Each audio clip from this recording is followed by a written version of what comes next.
My dear countrymen, the consequences mentioned in the last letter will not be the utmost limits of our misery and infamy, if the late act is acknowledged to be binding upon us. We feel too sensibly that any ministerial measures relating to these colonies are soon carried successfully through the Parliament. Certain prejudices operate there so strongly against us that it may be justly questioned whether all the provinces united will ever be able effectually to call to an account before the Parliament any minister who shall abuse the power by the late act given to the Crown in America. He may divide the spoils torn from us in what manner he pleases, and we shall have no way of making him responsible. If he should order that every governor shall have a yearly salary of £5,000 sterling, every chief justice of £3,000, every inferior officer in proportion, and should then reward the most profligate, ignorant, or needy dependents on himself or his friends with places of the greatest trust, because they were of the greatest profit, this would be called an arrangement in consequence of the adequate provision for defraying the charge of the administration of justice and the support of the civil government. And if the taxes should prove at any time insufficient to answer all the expenses of the numberless offices which ministers may please to create, surely the members of the House of Commons will be so modest as not to contradict a minister who shall tell them it is become necessary to lay a new tax upon the colonies, for the laudable purposes of defraying the charges of the administration of justice and support of civil government among them.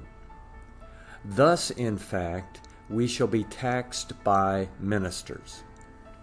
In short, it will be in their power to settle upon us any civil, ecclesiastical, or military establishment which they choose. We may perceive, by the example of Ireland, how eager ministers are to seize upon any settled revenue and apply it in supporting their own power. Happy are the men, and happy the people, who grow wise by the misfortunes of others. Earnestly, my dear countrymen, do I beseech the author of all good gifts that you may grow wise in this manner. And if I may be allowed to take such a liberty, I beg leave to recommend to you in general, as the best method of attaining this wisdom, diligently to study the histories of other countries.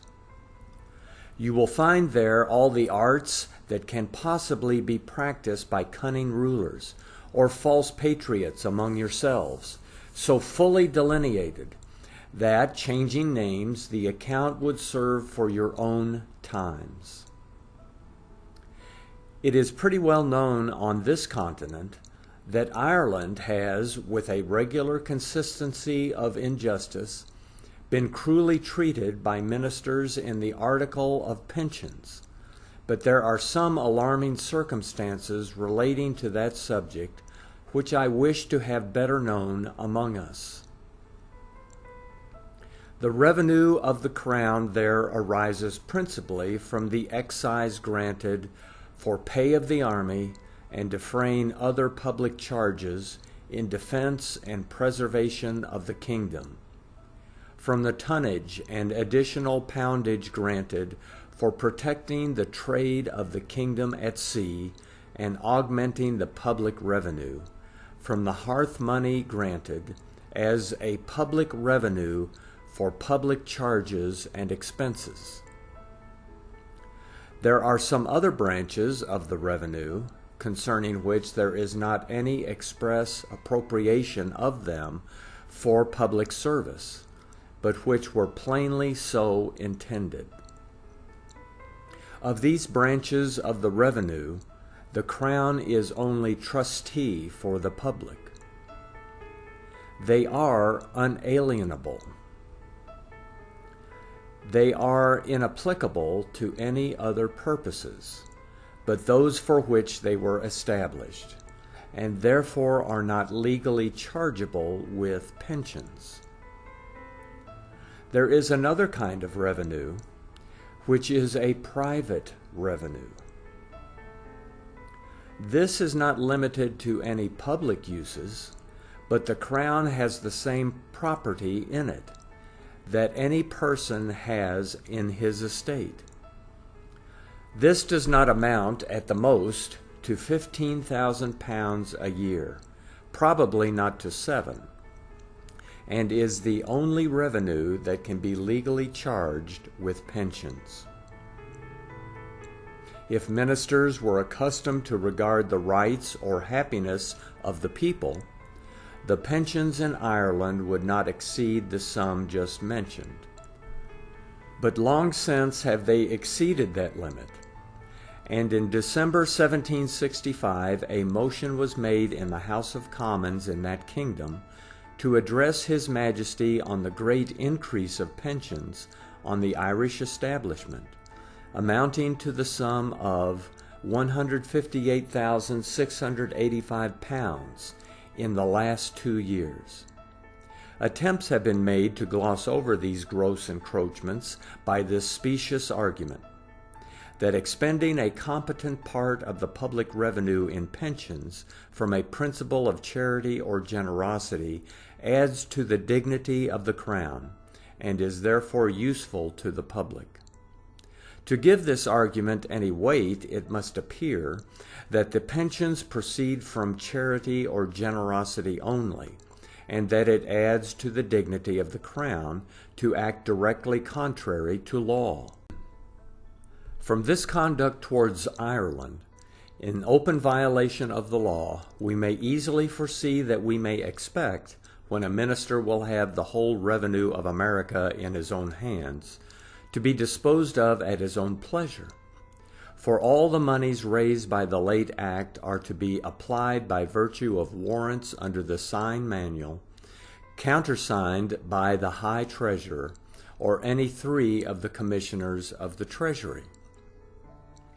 The residue indeed is to be paid into the receipt of the Exchequer, and to be disposed of by Parliament.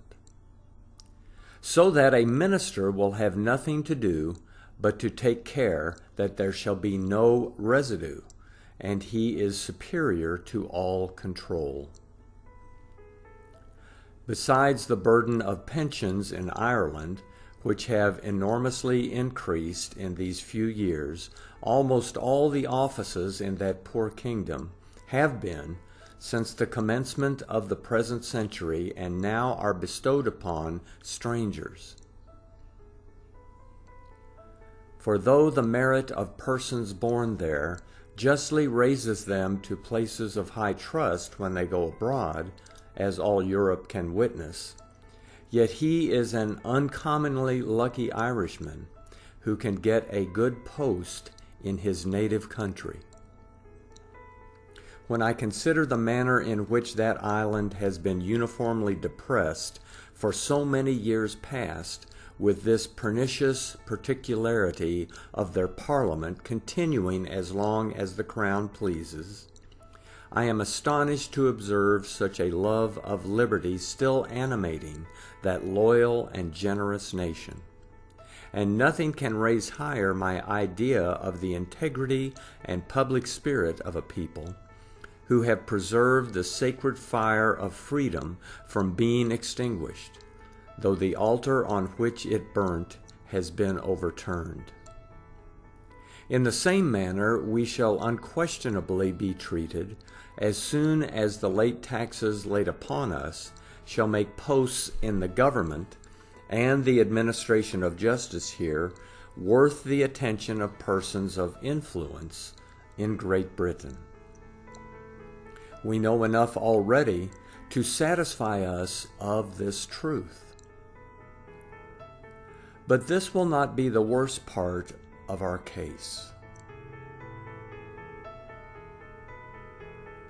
The principals in all great offices will reside in England, making some paltry allowance to deputies for doing the business here. Let any man consider what an exhausting drain this must be upon us, when ministers are possessed of the power of creating what posts they please, and of affixing to such posts what salaries they please, and he must be convinced how destructive the late act will be. The injured kingdom lately mentioned can tell us the mischiefs of absentees, and we may perceive already the same disposition taking place with us. The government of New York has been exercised by a deputy. That of Virginia is now held so, and we know of a number of secretaryships, collectorships, and other offices held in the same manner.